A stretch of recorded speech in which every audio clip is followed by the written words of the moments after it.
तुम एक के बाद एक गलतियां कर रहे हो। मुझे एक के बाद एक काम है। आजकल हमें एक के बाद एक समस्याओं का सामना करना पड़ रहा है। तो गैस इस तरह के सेंटेंसेस जो कि अक्सर हमें हमारी डेली लाइफ में कभी न कभी जरूर बोलने पड़ते हैं और आप लोगों ने भी जरूर बोला होगा।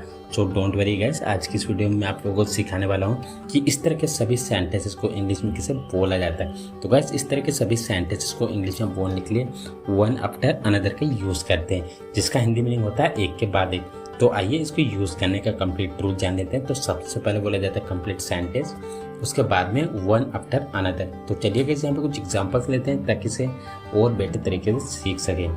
तुम एक के बाद एक गलतियाँ कर रहे हो। You are making mistakes one after another. You are making mistakes one after another. मुझे एक के बाद एक काम है। I have works one after another. I have works after one after another. आजकल हमें एक के बाद एक समस्याओं का सामना करना पड़ रहा है। Nowadays we are having to face problems one after another. Nowadays we are having to face problems one after another. Lockdown के दौरान मेरे एक के बाद एक दोस्त शादी कर रहे थे। During lockdown my friends were getting married one after another. During lockdown my friends were getting married one after another. वह एक के बाद एक कार खरीद रहा है। पता नहीं कहाँ से उसके पास पैसे आए। He is buying cars one after another. I don't know where he got money from. He is buying cars one after another. I don't know where he got money from. आज वह नहीं आएगा। आज उसे एक के बाद एक काम है। He will not come today. He has works one after another. He will not come today. He has works one after another. तुम्हारी टक्कर का कोई नहीं है। मेरी टक्कर का कोई नहीं था। तुम्हें क्या लगता है यहाँ तुम्हारी टक्कर का कोई नहीं है। तो गैस इस तरह के सेंटेंसेस जो कि अक्सर हमें हमारी डे टू डे लाइफ में न जाने कितनी बार हमें बोलने होते हैं और आप लोगों ने भी इस तरह के सेंटेंसेस अपनी डेली लाइफ में कभी न कभी जरूर बोले होंगे। सो डोंट वरी गैस, आज की इस वीडियो में मैं आप लोगों को सिखाने जा रहा हूँ कि इस तरह के सभी सेंटेंसेस को इंग्लिश में कैसे बोला जाता है। तो गैस इस तरह के सभी सेंटेंसेस को इंग्लिश में बोलने के लिए मेनली 3 फ्रेज का यूज़ किया जाता है। वो है हैव, ऑब्लिक हैज, नॉमेज और फिर हैड, नॉमेज।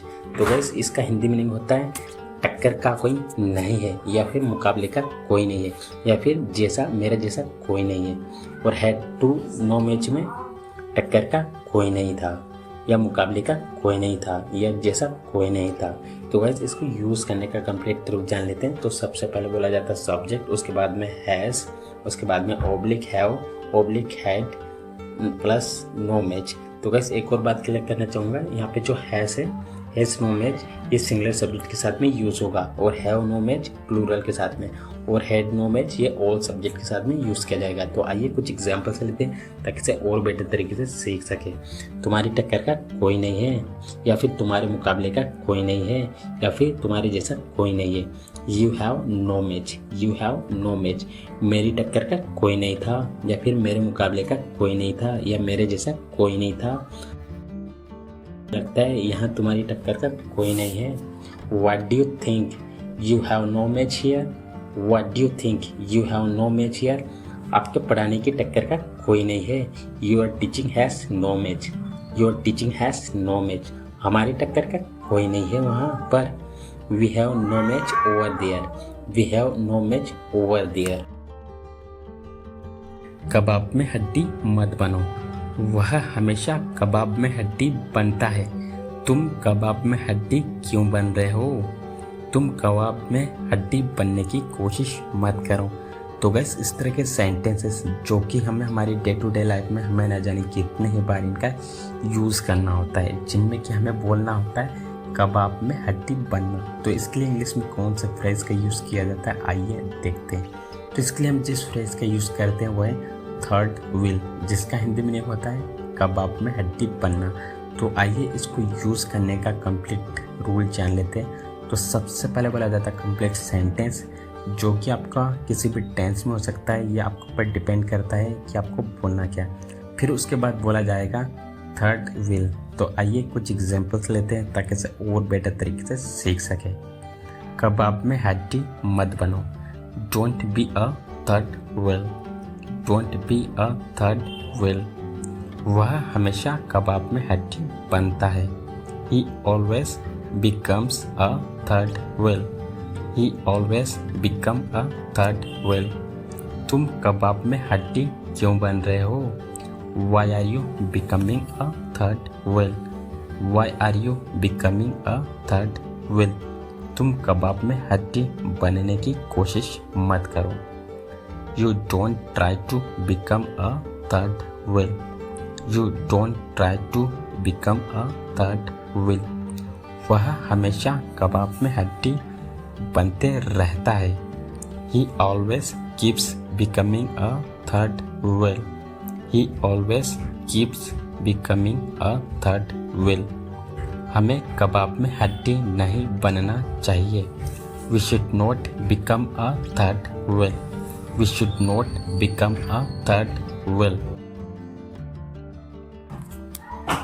मैं इस सरदर्द से छुटकारा पाना चाहता हूँ. तुम मुझसे कभी छुटकारा नहीं पा सकते. वह उसके प्यार से छुटकारा पाना चाहती थी. तो बस इस तरह के सेंटेंसेस जो कि अक्सर हमें हमारी डेली लाइफ में कभी न कभी जरूर बोलने होते हैं, और आप लोगों ने भी इस तरह के सेंटेंसेस अपनी डेली लाइफ में कभी न कभी जरूर बोले होंगे और सुने भी होंगे. सो डोंट वरी गाइस, आज की इस वीडियो में मैं आप लोगों को सिखाने वाला हूँ कि इस तरह के सभी सेंटेंसेस को इंग्लिश में कैसे बोला जाता है. तो गाइस, इस तरह के सभी सेंटेंसेस को इंग्लिश में बोलने के लिए जिस फ्रेज का यूज़ किया जाता है वो है गेट रीड ऑफ, जिसका हिंदी मीनिंग होता है छुटकारा पाना. तो आइए इसको यूज़ करने का कंप्लीट रूल जान लेते हैं. तो सबसे पहले बोला जाता है सब्जेक्ट, उसके बाद में हेल्पिंग वर्ब, हेल्पिंग वर्ब के बाद बोला जाता है gate rid of plus noun या फिर प्रोनाउन ऑब्लिक वर्ब में आईएनजी प्लस अदर वर्ड. तो चलिए कैसे हम कुछ एग्जांपल्स लेते हैं ताकि इसे और बेटर तरीके से सीख सके. मैं इस सरदर्द से छुटकारा पाना चाहता हूँ. मैं इस सरदर्द से छुटकारा पाना चाहता हूँ. I want to get rid of this headache. I want to get rid of this headache.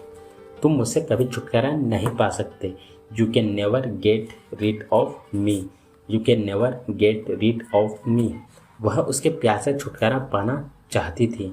She wanted to get rid of his love. She wanted to get rid of his love. यह shampoo dandruff से छुटकारा पाने में मदद करता है. This shampoo helps to get rid of dandruff. This shampoo helps to get rid of dandruff. वह मुझसे छुटकारा पाने की कोशिश कर रहा था. He was trying to get rid of me. He was trying to get rid of me. मुझे अपने बुरे दोस्तों से छुटकारा मिला. I got rid of my bad friends. I got rid of my bad friends.